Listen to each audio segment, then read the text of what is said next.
Bonjour Monique, merci d'être avec nous sur le plateau de Carrément. Alors la première question est simple et j'imagine que la réponse est beaucoup plus complexe. Comment tu t'es retrouvée à la rue ? Un gentil mari et pas d'aide autour, pas la possibilité aussi peut-être d'accueillir l'aide qui m'était proposée comme elle me l'était proposée, quoi. Et alors, combien de temps tu es restée personne privée de son logement ? Écoute, en 2 temps, plusieurs années, parce qu'on peut sortir de la rue et y replonger en fait. Sortir de la rue avec un logement, ça ne suffit pas. Il faut ce qu'on appelle l'accompagnement, l'aide. Ça demande du temps. Les gens te diront que ça demande de l'argent, ça demande trop de sous. Moi, je dis que ça demande du temps. À quoi ça ressemble un quotidien dans la rue et a fortiori de femmes dans la rue ? Alors, la rue, pour une femme, c'est de la violence tous les jours et pratiquement non-stop. C'est violent parce que tu entends sans arrêt des réflexions. T'es qu'une meuf, t'es qu'un tas, des mots devenus... c'est banal, voilà, c'est ordinaire. Parce que tu es une femme, les hommes qui ont certains problèmes ou n'importe quoi vont se libérer sur toi, libérer leur violence, leur colère. Voilà, tu es une cible en permanence. Est-ce que tu as perdu espoir ?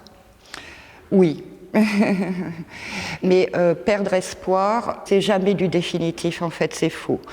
Oui, j'ai perdu totalement espoir, mais il y a de belles rencontres, il y a les petits riens, il y a des petites choses qui font que tu te réveilles un petit peu. Alors, quelle a été ta première pensée lors de ta première nuit dehors ? La peur. T'as la peur au ventre. Tu le montres pas, c'est dangereux de le montrer, mais t'as peur. Ça n'arrive qu'aux autres. S'ils sont à la rue, c'est qu'ils l'ont bien cherché, ils l'ont mérité, c'est un style de vie, c'est des poncifs qu'on entend, c'est des idées qui traversent certains esprits. Moi, ça fait plus de 15 ans que je les entends, donc pour moi, c'est pas nouveau, je m'en fiche, quoi. Tant pis pour eux, j'ai envie de dire. C'est pas tant pis pour nous, c'est tant pis pour eux. Quand ça va les toucher directement, ou quand ils vont voir leurs voisines, quand ils vont un peu flipper, peut-être ils réfléchiront. Mais la pédagogie, on n'a plus le temps. Nous, on est dans la survie. On est dans la survie. Donc ces imbéciles, c'est pas à nous de leur apprendre la vie, de leur apprendre la solidarité. J'estime que je n'ai pas mérité, d'accord, moi, d'être frappée, battue, d'être humiliée. Je n'ai pas mérité que l'on me manque de respect. Je n'ai pas mérité que l'on me prenne pour une imbécile, que l'on me traite d'illettrée, de son don, n'importe quoi. Mais quels moyens on me donne d'affronter ? Comment on sort de la rue ? La vraie question, c'est pas et pourquoi ci, et pourquoi ça. Non, c'est comment. Comment ? Eh bien, le comment, il n'y en a pas à l'heure actuelle. Le comment, on doit faire face à ce comment. On doit l'inventer. On doit être créatif, inventif, pas politique. Il y a 3000 morts par an dans ce pays magnifique. 3000 personnes meurent à la rue ou de la rue. 3000, c'est une hécatombe. C'est un par là, un par-ci. Oh, les pauvres, tu vois, on fait pitié de temps en temps. Et ça passe, le temps d'un buzz. Remonter la pente, pour toi, ça s'est passé comment ? Chaque personne est différente, donc la remontée de ma pente, c'est ma remontée de pente à moi, c'est pas une recette. Je me suis débarrassée de tout ce qui me dérangeait, de tout ce qui était emboulé pour moi, donc les associations, les travailleurs sociaux. Ça ne me convenait pas parce qu'ils ne me proposaient pas quelque chose qui allait parfaitement bien. Et alors, du coup, pourquoi la poésie ? Parce que la poésie m'a permis de pouvoir dire à nouveau « je ». Je suis Monique parce que je signe Monique. Tu es porte-parole du collectif SDF Alsace. Est-ce que tu peux nous en parler, des actions ?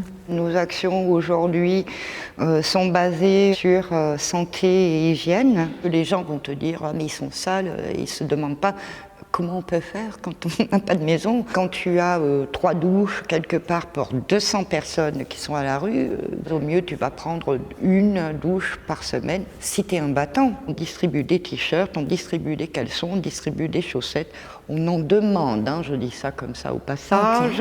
Okay. On cible en priorité ce qu'on appelle, nous, les hors-circuits. Les personnes qui ne font plus le 115, qui n'ont pas le RSA, qui n'ont aucune ressource, mais qui en plus ne vont même plus vers ces associations, puisqu'elles savent, certaines, qu'elles n'ont pratiquement aucune chance d'avoir un hébergement, même l'hiver en urgence. Si tu avais un conseil à donner à quelqu'un qui se retrouvait à la rue là maintenant, quel serait ton premier conseil ? Ne fais confiance à personne. La confiance est quelque chose qui se construit. La confiance, c'est quelque chose qui demande un peu de temps, un peu de jours. Dans la rue, c'est la même chose. Tu as encore peur de retourner à la rue? Non, la rue est mon amie.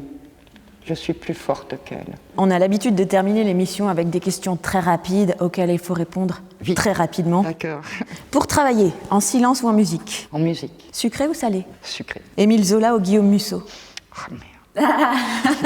Bon, Musso. Mer ou montagne? Montagne. Un stylo et une feuille ou un clavier et un ordinateur? Stylo, une feuille. Chat ou chien? Chat.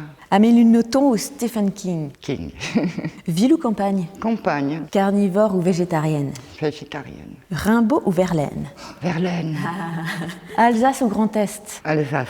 Merci Monique d'avoir passé cette émission avec nous. Merci à vous pour cette liberté de ton dans cette émission, cet accueil super sympa.